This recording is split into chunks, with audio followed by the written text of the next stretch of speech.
Good morning. I'm Mary Winters. I'm a gerontologist and the owner of About Senior Solutions, and you are watching Visionary Aging.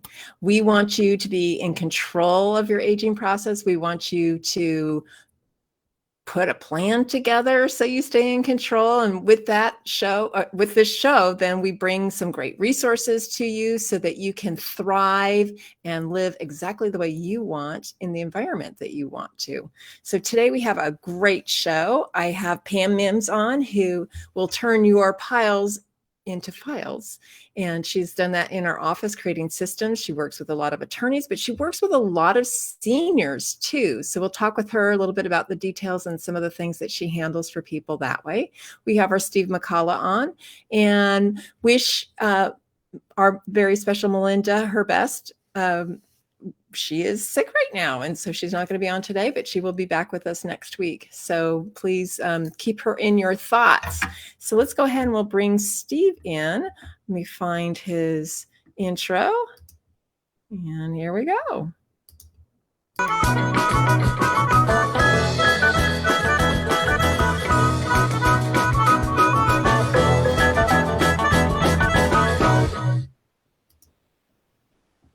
Morning, Steve. How are you? I'm good. Good morning. How are you? I'm great. Thank you. Yeah. So do we have a caregiver question today? I know we do. What is it? We had a couple of questions to choose from, but the question that we're going to ask is, gentleman went to visit his parents, and the parents had a bunch of papers on a table, and the parents were like, "Don't touch my papers. You know, there's some important papers in there." And they wouldn't throw away the papers. And so the person's worried that their parents are starting to hoard, or their house is getting like cluttered up. They want to know how they could approach their parents about decluttering their space and not getting to that hoarding stage. Yeah, that's interesting.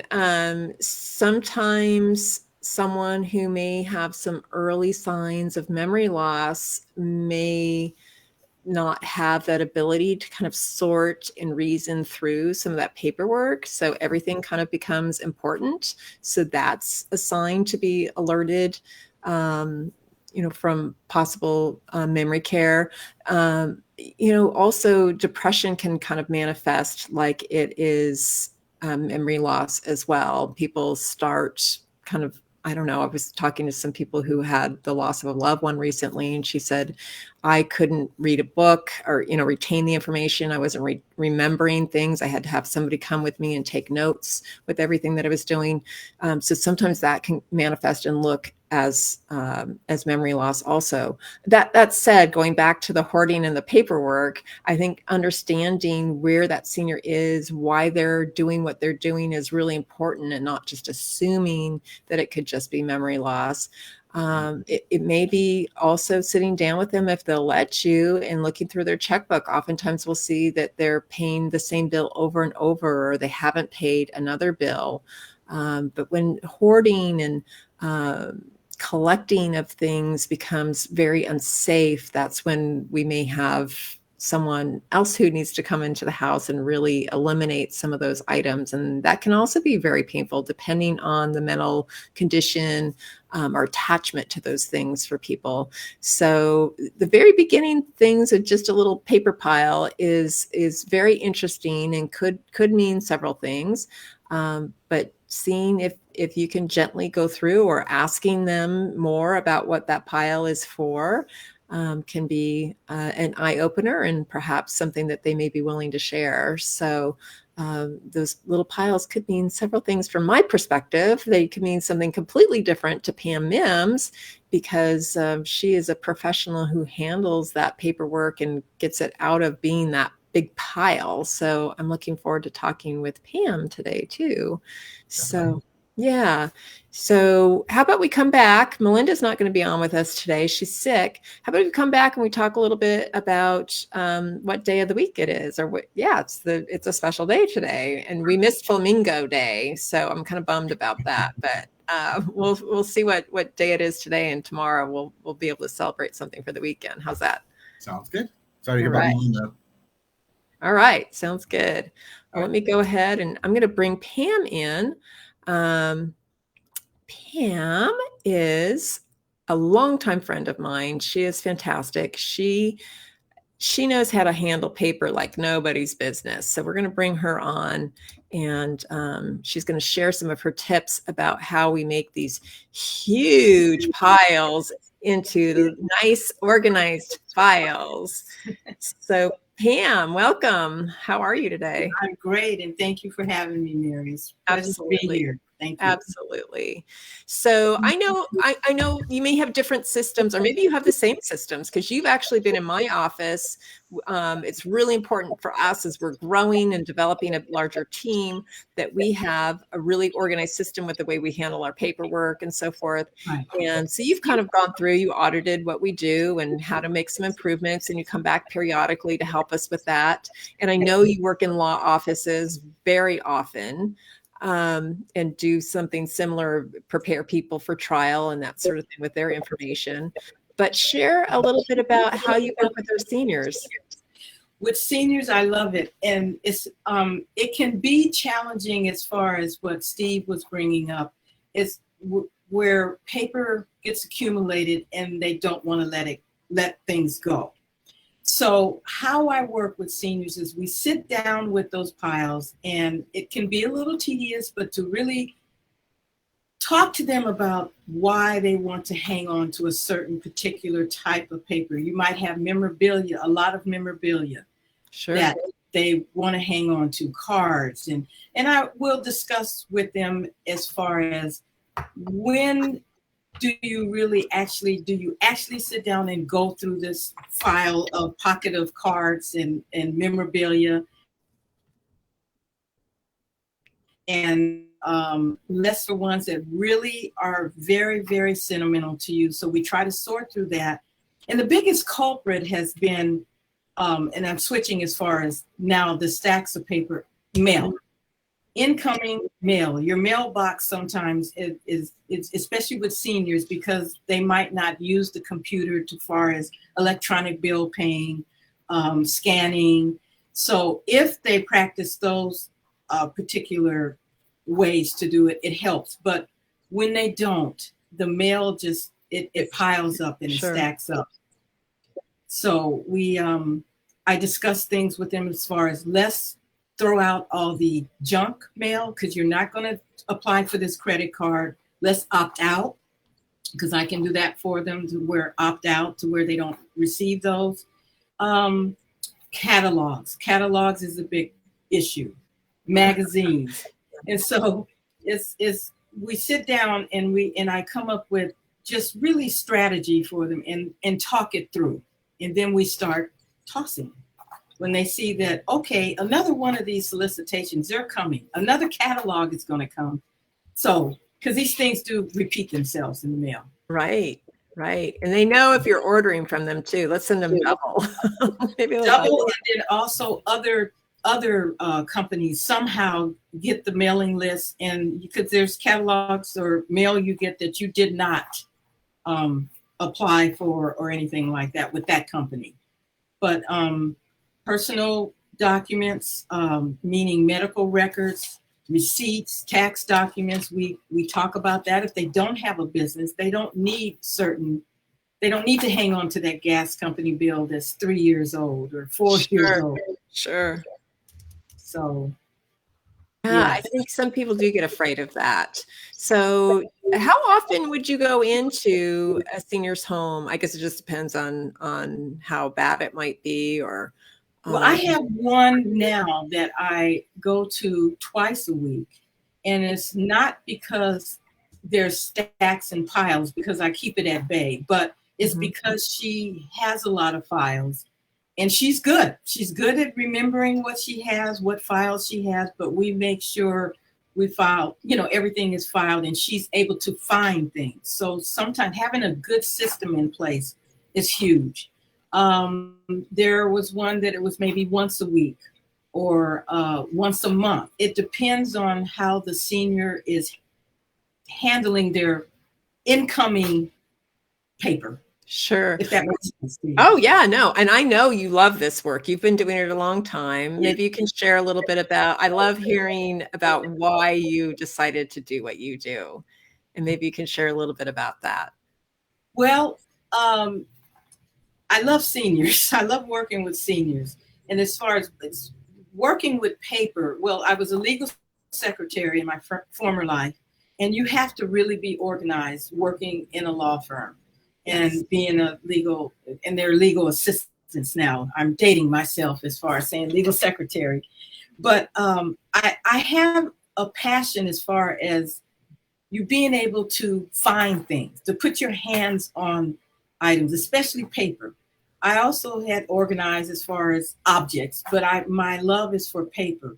And for seniors especially, I enjoy it so that they are not overwhelmed. And I like it to where they feel that they're in control, because you can feel out of control with Yes. paper, just drowning in paperwork. Mm-hmm. And I just have a passion for seniors and making sure that they can, have their everyday life without being overwhelmed with Sure. paper. Sure. So, and you've really expanded yourself. You're able to, work remotely with a lot of people. So you are all over Southern California in Orange County and LA County. And I think Yes, you even take off and go out of state to file or I have. to support, not file, but to support larger organizations. But I know you just have this passion for seniors. Yes, I do, because I I don't know. I just really have a passion for seniors, and I mainly it kind of started as far as way back in the '60s, late '60s, when I saw when there was a redevelopment as far as the Pasadena, and a lot of seniors lost their home or sold very undervalued as far as what they got. And it I saw them just really be crushed by it. It had nothing to do with paper, but that was what I wanted to be an advocate for them as far as just not being able to understand what's going on, and not be in the dark about it. So that's really where it started. I was a teenager, but that's where it started. And I never forgot that. And I've had that passion that I want to make sure they don't, like you said, sometimes they're paying, if you check the checkbook and they're paying twice, if they have little signs of dementia. I want to make sure they're not taken advantage of. Sure. Salespeople selling them something they don't need. And so it all started when I was a teenager, as far as wanting to make sure they know what's going on. Oh, that's neat. Yeah, that's really great. Share one of your success stories. My success story, one of my success stories, as far as you mean with seniors or just with sure. paper? Well, anything, Okay. whatever. Something that you've done very well, that you're happy about the work that you've done. Well, big stacks and piles that I've seen of when I've gone in of paper mail that had not been opened. Some mail that had not been opened in 4 years.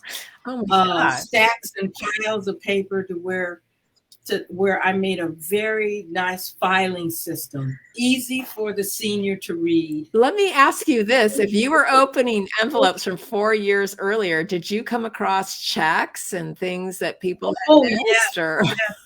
I actually found one client $35,000 worth of uncashed checks. Oh my gosh. And another client had a ton of dividend checks that I didn't even add those up, but lots of dividend checks that had not been opened. That was why a CPA had called me in to help her get organized. And I created a great system for her.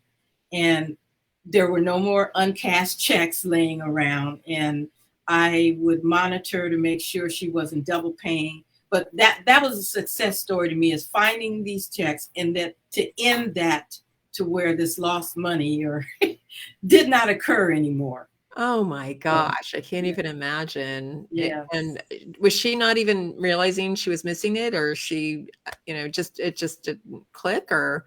That's a very good question. She just seemed kind of aloof. I I don't think she really missed it. Didn't matter. Yeah. And in both cases, they really did not miss it. She was living her life and she was able to pay her bills. So it didn't matter. Very interesting. Yes. Oh, that's fascinating. That did have, one to where she had a utility turned off, not because of the money, but just because of the, amount of mail and paperwork. It was overwhelming to her that it got lost in the shuffle. Oh my and gosh. that does happen. So share one of your tips as far as how you would start to organize. Well, starting to organize, it depends on the situation. Usually when there's tons of paper or, stacks, we have to sort. The first thing is you just don't toss things. You can't, because you don't know what's important that might be in there. So Sure. I have to sort. And with sorting, I categorize. And then after you categorize, I have made files for the client. That's great. And easy with big, big font so they can see easily, and to not have so many files. We kind of categorize and broaden it to where, you're not trying to remember every single little file. Sure. But I do convince at certain things like, hey, you can get this off of the internet. You don't need the reading material for this. All you have to do, especially if they're on the computer, that they can look up things. So we toss a lot. A lot is tossed, but I don't toss without the client seeing what I'm tossing. So they feel very assured, and then they get at a point they trust me and trust my judgment and let me toss things. So it's really sorting, looking at it, sorting, categorizing, and then filing it. That's simple. I mean, I know you've got a system, probably the way you actually categorize things too, but yes. How simple is that? So we have sorting, categorizing, and then filing. It's pretty simple, especially, it's very simple, especially with seniors and not a business. If you have a business, it's a little bit more tedious. Sure. Because there's so much you have to save for tax purposes. Right. But for seniors, it's basically the household and bills that they're paying, and they don't have a ton of bills, credit card bills. And I have one, she has one credit card that she pays, but we have very few household files, but a lot of other things that she wants. So it's very simple because it's not a lot of categories that you have to have. When it's you just want your household documents, there might be memorabilia, medical records, and receipts. It just depends. It's maybe 30 days if it's something they've purchased, but they don't need receipts as far as for a tax write-off, except, your property taxes or things like that. That's important. Sure. Yeah, that's fantastic. So tell us a little bit about how you would set an attorney up for a trial with some of their evidence. I know we're going a little bit away, but I know that you work with some of the fantastic attorneys who support our clients in elder abuse matters too. So I know you're still helping our seniors, even when you're extending yourself to some of the attorneys that you work with too. Well, when it was more so paper, because a lot of everything pretty much is digital and in the cloud. As far as I haven't done a trial prep in a while. I went out of state for that. And it was basically for this particular attorney, putting the items, they were in, it was tons of notebooks and boxes of them, to have it organized and indexed properly in the binder so that the attorney could, so I organized to where we had everything. I can't remember, I think it was in numerical as far as filing, but we had it in the notebooks, but to index it so I had it very clear to where it was indexed so the attorney knew exactly what binder to go to, exactly what section it was, but there was a lot of sorting, categorizing, and placing in notebooks. So a lot of evidence. And so it's mainly being organized and just to the T that it really lines up, the index lines up to what's in the binder. So double checking to make sure that was in sync. So, but now a lot of it is digital, and my digital consultant she's the expert on that. But we haven't really done recently digital. But that's what I used to always do as far as paper, as far as prep for attorneys. Oh, that's now it's all digital. Pam, how do people get a hold of you? Let me see. Well, my website is, my website, the simple one to try to remember, is www.pilesintofiles.com, or Pamela Mims, www.pamelamims.com. But Piles into Files seems to resonate with people. And that sounds great. I think I can get that set up really quickly here too. Let's see. We've got Piles into Files. Pam Mims, Piles into Files. And I know it's www first, but you actually don't have to put the www in. You can just anymore. That's true. But it's actually just Piles into Files. That's great. Period. Thank you so much, Pam. And thank you so much for what you do for our seniors. If you want to hang out at the very end, and we'll chat a little bit about what the weekend is wrapping up to be, that would be great. So if you can hang out with us, we'll see you a little later. Okay. And thank you again, Mary. No, thank you. All right. So we're going to go ahead and let's see. We don't have a hide button for Pam. So Pam, I'm actually going to, let's see, I'll pull over here. Let's see.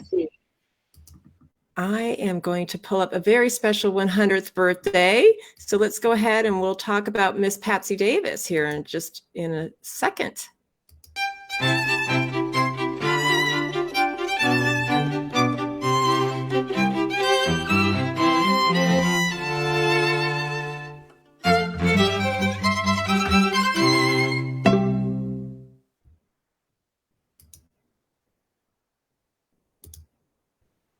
Here's Miss Patsy Davis on her 100th birthday. I bet you can't even tell which one it is because she looks so amazing. She is the one right there in the center with that beautiful red rose on, and she's surrounded by her daughters, Odessa, Addie, Connie, and Pinky. And they had a huge celebration for her with her grandchildren, great-grandchildren, great-great-grandchildren, great-great-great-grandchildren. They held this over at the Hilton Garden in Lynchburg, Virginia. And her family came from all over North Carolina, Maryland, Pennsylvania, New Jersey, Texas. And her pastor was there to celebrate her as well. She is the daughter of sharecroppers. She was able to get a 6th grade education, 7th grade education, and it was obviously quite challenging for her as a woman her age to be pushed forward to get educated. She was only, I think, 54, 56 when her husband passed away at 60 years old, and she was not able to collect any kind of Social Security at that time too. So she had some wonderful friends who embraced her and set her up with Meals on Wheels, and she worked for the Department of Aging over a period of time and started that in 1984. And she just has a wonderful, nurturing spirit. She is a teacher by example and generous with her wisdom, with her family and her friends and her neighbor. I love this because they say that she recites the Serenity Prayer often. I love that prayer. And she is just trying to treat everybody the way she would like to be treated. And she's always watched her diet, and she still works in the yard and if the weather permits.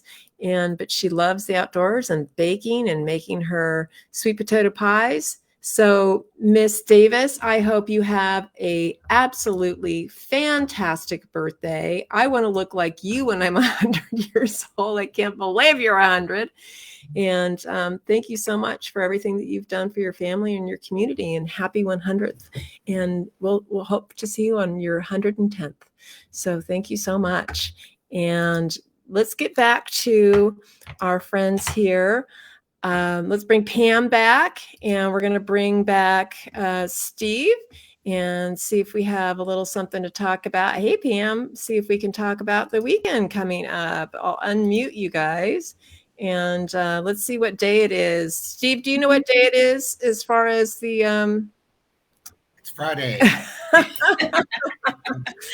Uh, Today it's National Take Your Dog to Work Day, okay. and it's National Praline Day. Nice. Okay. So if you're praline fan. And let me see.